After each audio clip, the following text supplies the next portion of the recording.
People of Reddit who have lived a double life. How did you get there and what happened?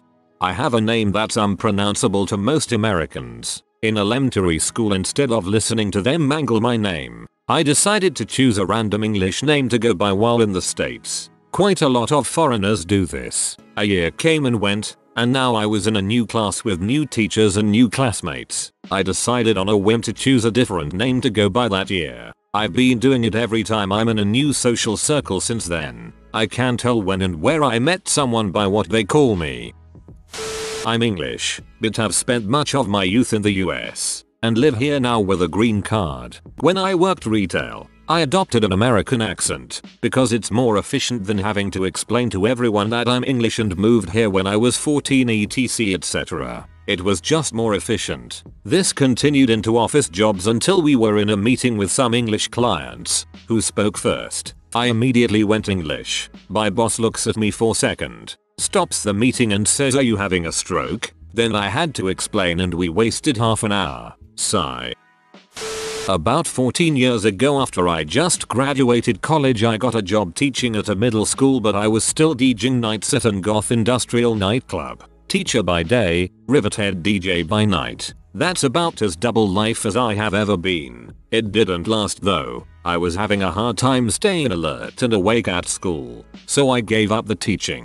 Plot twist. My buddies Jim and Max and I went out on this epic bike trip, 1,500 miles around VT and Maine and stuff. We're at a bar in Burlington, and my buddy Jim becomes the Canadian. He came up with it a month prior. He pretends he's from Montreal and only speaks French, but he has enough broken English to get by, so he'll chain together nonsense and tiny phrases in a French Canadian accent. Kids love it. Anyways, we're at a bar, and Jim is bumbling out, "I am from Canada, Montreal, Quebec," and a French Canadian turns around at the table next to us. "You are from Montreal? Bonjour." Speaks several French sentences. It was incredibly funny watching him fess up. The actual Canadian was legitimately confused for a beat because his English wasn't so good. We actually ended up drinking with that Canadian dude all night.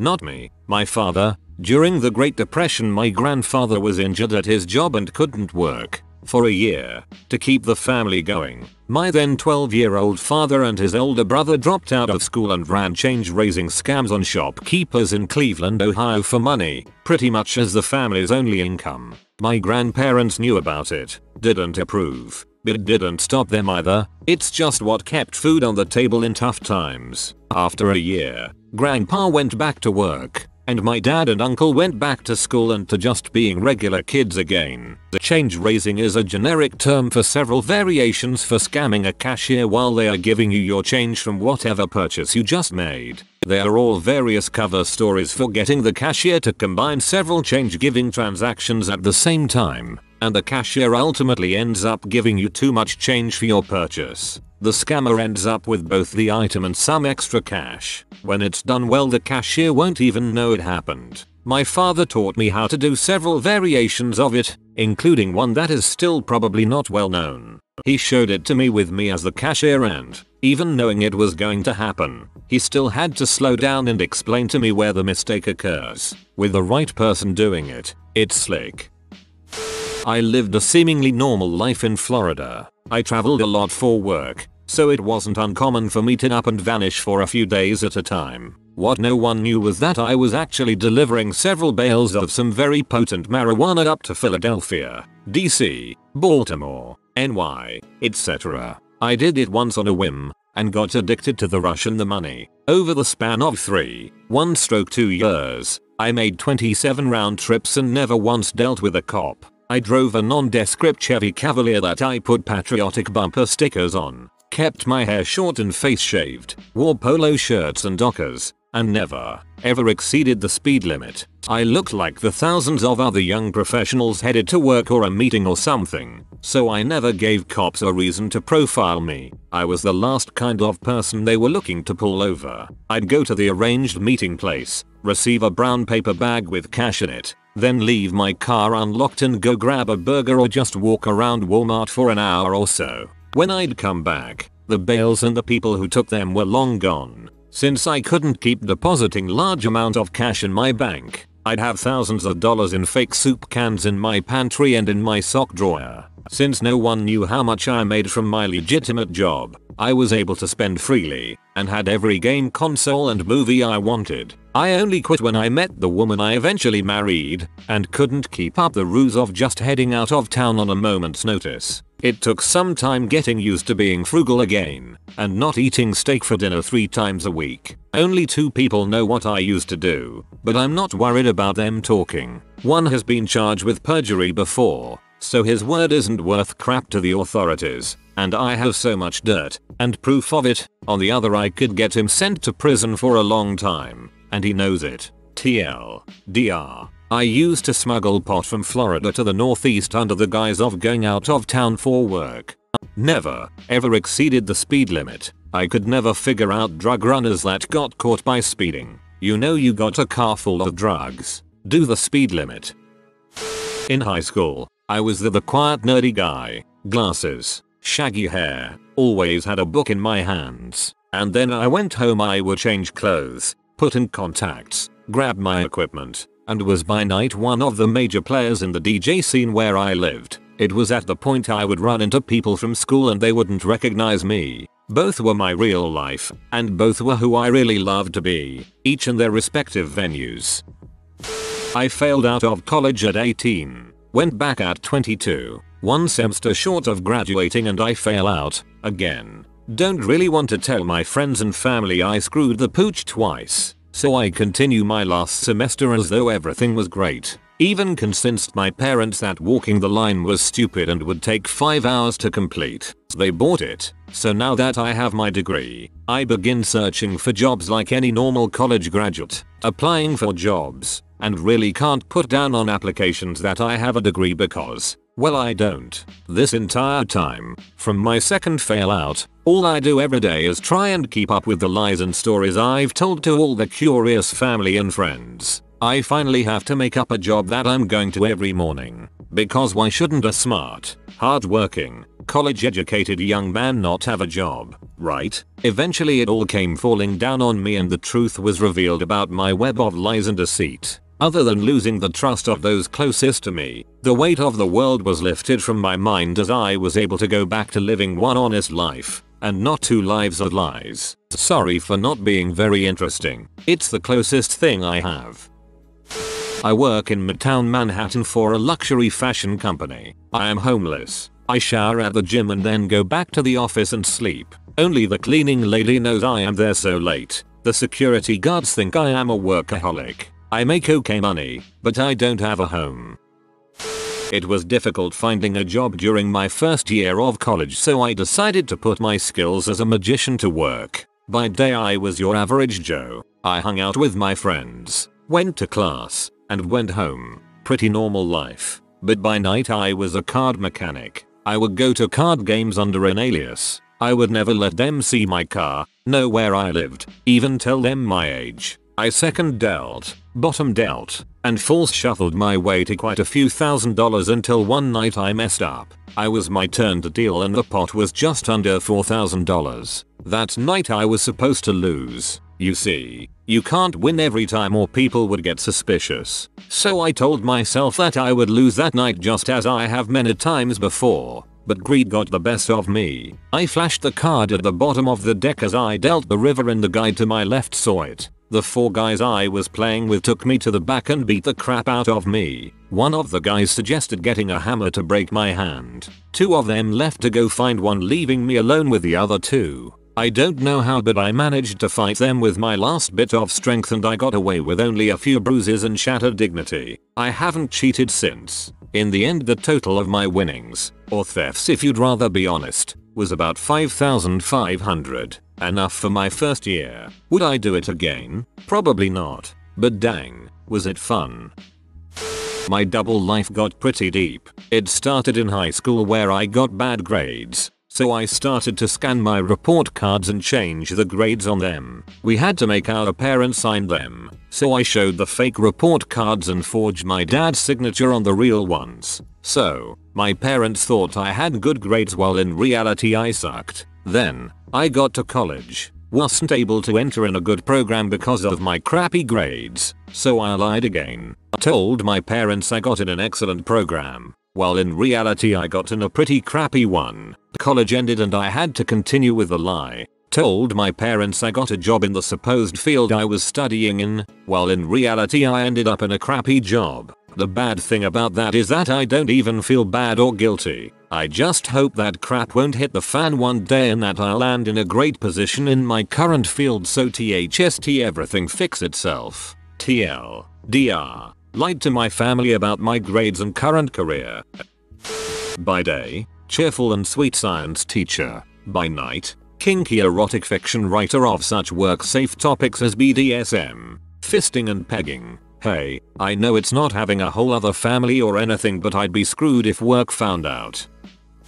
In high school I was a really hard-working student who would always try his best to get an A and be nice to other people. Well, in college all of that changed. I was tired of being a nice guy and tired of spending all of my time reading and studying. I wanted to be someone, to walk down the street and people yelling an inside joke to me which I respond to with another witty comment to make them all laugh. I was going to an out-of-state college, so I knew no one would recognize me. Towards the end of my senior year I took some improv classes and joined comedy clubs at my school to try to be a funnier and more outgoing guy. It turned from me studying English match etc to me studying comedy and testing myself to be more outgoing. My first day of class I was extremely nervous but tried to just keep cool. I really didn't say much, but at the end of class went outside and kind of joked around for a couple of minutes with some of the people. They laughed a bit and it was pretty fun. Although it was still really nothing I felt accomplished. My behavior like this continued all throughout college, getting invited to parties, having one night stands,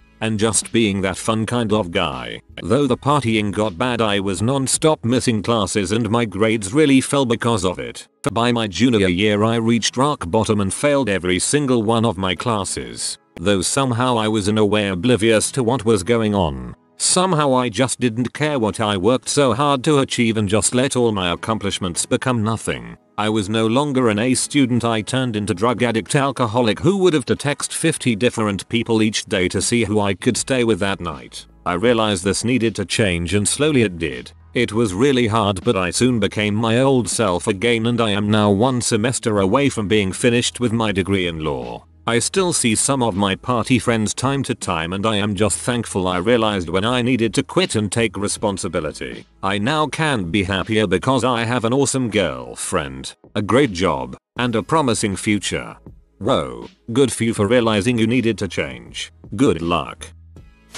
Not technically a double life but more of a secret past. I was raised into the family business which was riddled with crime and violence. I never wanted to be a part of it but didn't really have a choice. My father expected me to get a high school diploma or a GED, and then commit myself to the business full time. Instead I opted to go to college. There was a major falling out, where my father and I barely spoke for 2 years and then didn't speak at all for the last 2 years of college. Though it wasn't exactly a double life, I never told my friends or my girlfriend, who I planned on proposing to, about my past. I sold myself as some normal guy, but I'd actually done some pretty violent and illegal things by the time I entered college. After college I fell back into that same life and fell even deeper into it, eventually culminating in addiction. After a few years of being clean, more or less, I left the life again, and once again, set up with someone without telling her anything about my past. We broke up though and I'm once more caught up in this life.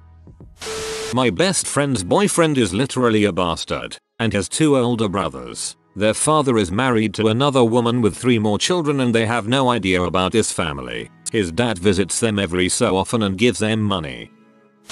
I was 24 and worked at a very large corporate casino with my roommate and a few very close friends. I began secretly seeing my 40-year-old boss against company policy. We dated, saw each other for about a year and a half. It was awful having to lie to my friends about who I was staying with some nights, dating, etc. For fear of losing our jobs we kept the secret. It was so hard. I didn't even realize until the relationship was over that I was leading a double life. Although he was a great guy, it was relieving when it ended so I didn't have to lie anymore. I've been there and know the excitement stress of keeping everything secret. I'm a janitor by trade and no one knows my real name. I've pretended to be a dim-witted German named Klaus and a simple-minded stutterer named Ephraim. Once I tried to convince people I had a twin brother. That was a charade that ultimately failed and people saw right through it. Nice try, doctor. Janitor. I'm a well-educated, upper-middle-class person of the female persuasion. After college I found myself very broke and living in New York City. I was not making ends meet with my day job in a very popular cupcake bakery, so I decided to get creative. Through internet sleuthing I found an opening for a professional dominatrix in a S&M dungeon. I applied, learned the ropes, haha, and got the job. By day I sold adorable cupcakes. By night I beat men up while wearing black latex. Also made rent. In high school I would pretend to be a different person anytime I was out with friends. I had a different name, and accent, and a totally different personality. I don't mean that my friends didn't know that I was doing it because they did. It was a game to them, but I had been doing far before I met them. I did this from the 6th grade to 12th grade. I had a phone app so people could text me if I met them while I was not me. There were people who I knew for years who had no idea that I wasn't some Australian kid. I pretended to be was a male. I am female. I am not an ugly person. At least it doesn't seem that way. But I have been called attractive and got a lot of numbers when I was male and have had the same reaction from people when I am myself. I have no gender issues. I just wanted to be as far away from myself as possible. But it turned out I could look like a boy if I wanted. In Japan, heart surgeon. Number 1. Steady hand. One day, Yakuza boss need new heart. I do operation. But, mistake. Yakuza boss die. Yakuza very mad. I hide in fishing boat. Come to America. No English. No food. No money. Daryl give me job. Now I have house. American car. And new woman. Daryl. Save. Life. My big secret. I kill Yakuza boss on purpose. I good surgeon. The best. LOL. I was born into it. I was born to a couple of parent imposters who made me work for them, do their laundry, clean their bathroom, kitchen, etc. Give them massages while they hit me, verbally berated me and physically shamed me. I'd go to school and seem like just another student. I was yelled at and criticized by teachers for being apathetic. I used to look at the other kids passing by me in the hall and think, you are so lucky. You don't even know the people who are making my life a living heck exist. You're free. It was very weird to go to school and feel so different. Always feel on the outside. They get to laugh and have friends. To feel safe, and I have my secret. My secret is I'm treated like human garbage and I don't know why. Get help. Go to CPS or your school, a hospital, police, paramedics. The people doing this are garbage, not you. Be brave. You don't have to live like this.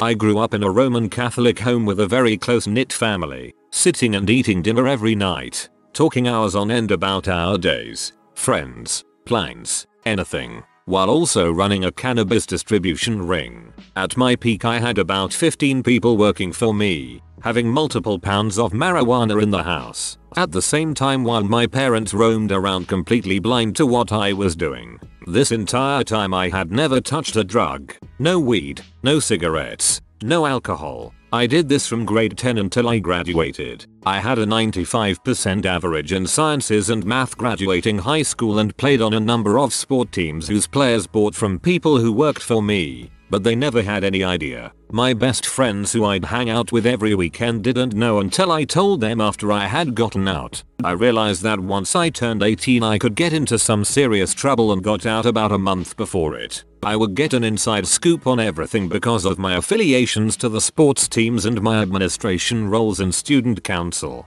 Often hearing things about the people who worked for me and what they did or who they fricked up.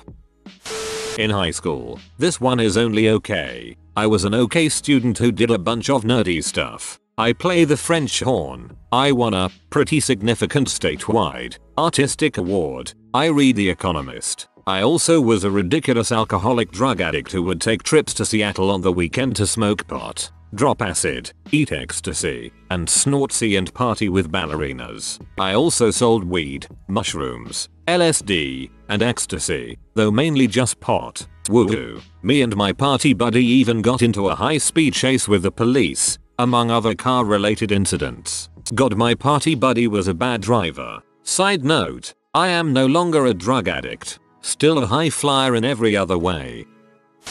Depends on what you mean with a double life. I for one doesn't consider it a double life, but a friend of mine thinks so. By day I'm a suit working as an IT administrator. By night I'm a heavy BDSMer, the submissive type, alpha. I like to switch around. I remember when one of my BDSM friends came into my office building for a contract. She had no idea I worked there and saw my name on an office door. She knocked on my office after her meeting with our sales dep, and I was quite shocked seeing her there. She told me she would never have guessed that I was a suit after all the weird crap she had done to me.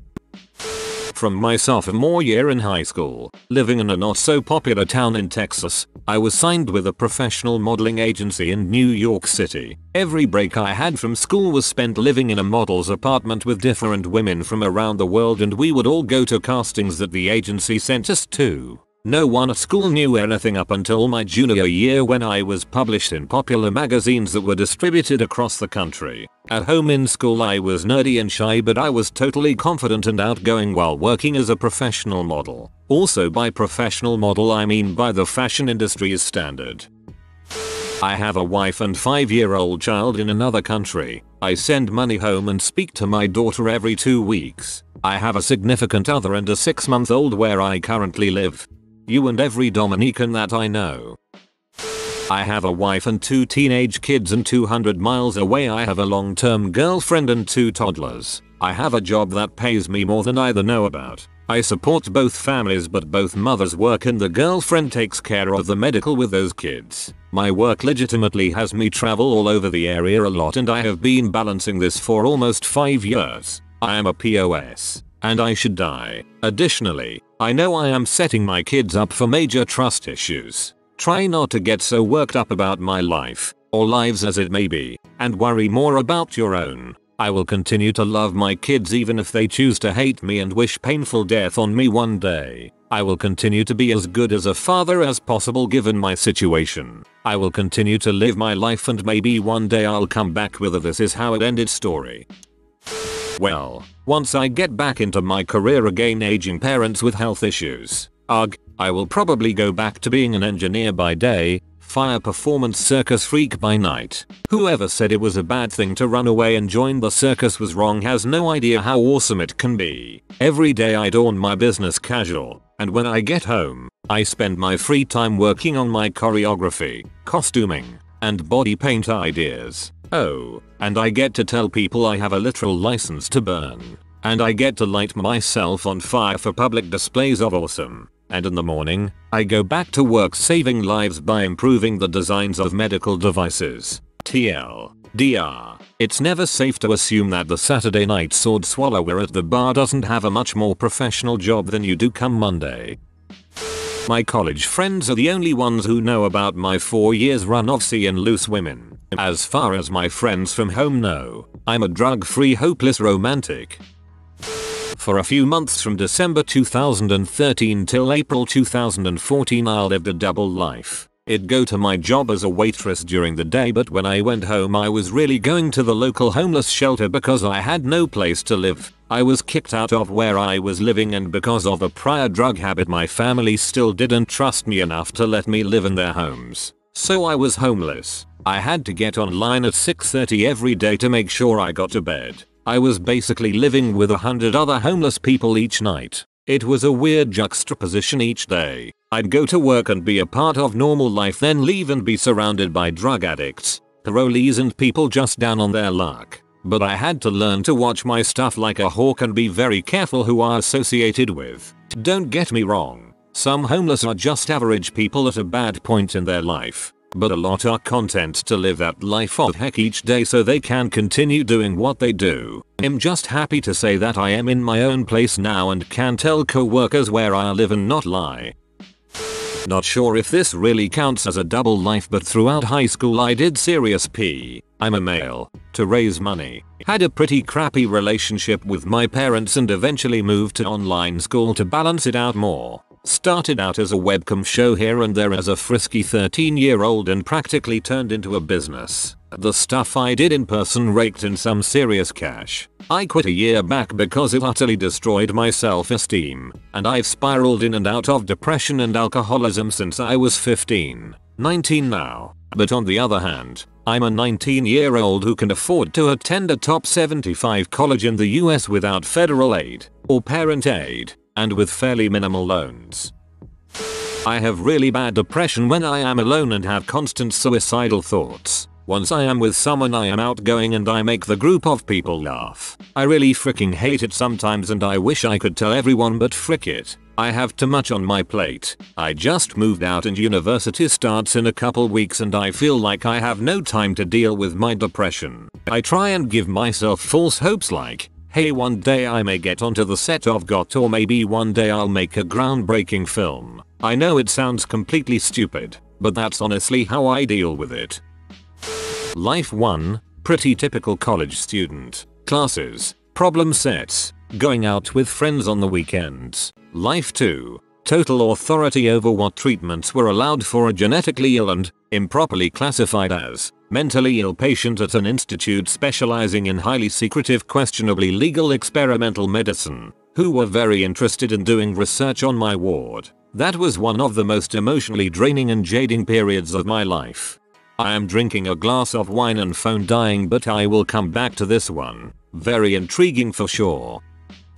I started posting on MySpace forums randomly in 2006 when I stumbled upon them. I didn't realize at first, but only about 200 people used the general discussion forum regularly. I became close with a lot of them. Many of them living out of my state and country. When everyone left MySpace and switched to Facebook, it was too weird having them on my regular Facebook because it appeared as though I had a lot of made up accounts that I pretended were my friends because none of them were local, so I had a Facebook just for them. Since Facebook is terrible with privacy, it eventually suggested both of my Facebooks to all of my friends and they saw I had two, which was really weird as well. I eventually merged them my lives. And people are kind of weirded out when I explain that I have met a bunch of people online from MySpace, but they get over it. I have met about 20 of them in real life, have remained friends with probably 80 of them. I have internet dated 3 of them, only actually meeting one of those people in real life, someone from the country of Estonia. I know it's probably not as interesting as some of the ones on here, but it's definitely felt like a double life. Not me, but someone else. A science teacher at my school is about 25-28. I heard he's really nice, but he has a secret. He's a professional DJ. MHMM. Read further, your science teacher may be on Reddit. Dun dun dun. I have a kid and a fiance and own my own home. About 70% of the time I think I want to be with a guy. I fantasize about men. Imagine being with them, etc., etc. And even though I say I am not ashamed to be bi, the thought of being with a man embarrasses me. Pretty horrible. About 10 years when I was 16, I was dating a girl of Asian descent at the same time I started getting into far-right neo-Nazi politics. This ended up going on for about 4 months and seriously messed me up for a long time afterwards. Ended up turning to booze and drugs as a way of coping and keeping it a secret from all of those around me. 10 years later I am ashamed of that time in my life. What is interesting on reflection was my ability to be able to justify living a double life. Politics have changed to a more centrist view and I love everybody. Still struggling with the booze and drugs though, still keeping that double life. Well, I have 3 aliases. Growing up I was poor, so I made connections with friends and family who sold drugs and other illegal things. They call me a certain name. At work I go by my government name and everything is perfectly fine. It helps that I deleted Facebook and I can't be looked up on a whim. Also, I frick married women. I'm a bull in several cuckold relationships where I engage in all sorts of acts that I wouldn't want to be made public. I give those couples a name and I save their contracts in my phone under local businesses. Also, when I get drunk and turn up I have an alert ego, someone I can blame my drunk mistakes on. I am a relatively normal college student at a top university. Good job, good grades, varsity athlete, the works. I'm also involved in the BDSM lifestyle and, as often as I can, enjoy getting tied up, spanked, and fricked by people I've met on the internet. I hope your inbox is ready. I did pee to save enough money to live off of while in med school. Year 2 of school, and I'm still happy with my decision because I saved enough money that I don't need to worry about bills and necessaries. If you are new to the channel, you can subscribe. I publish new videos every day. Until then, check another video.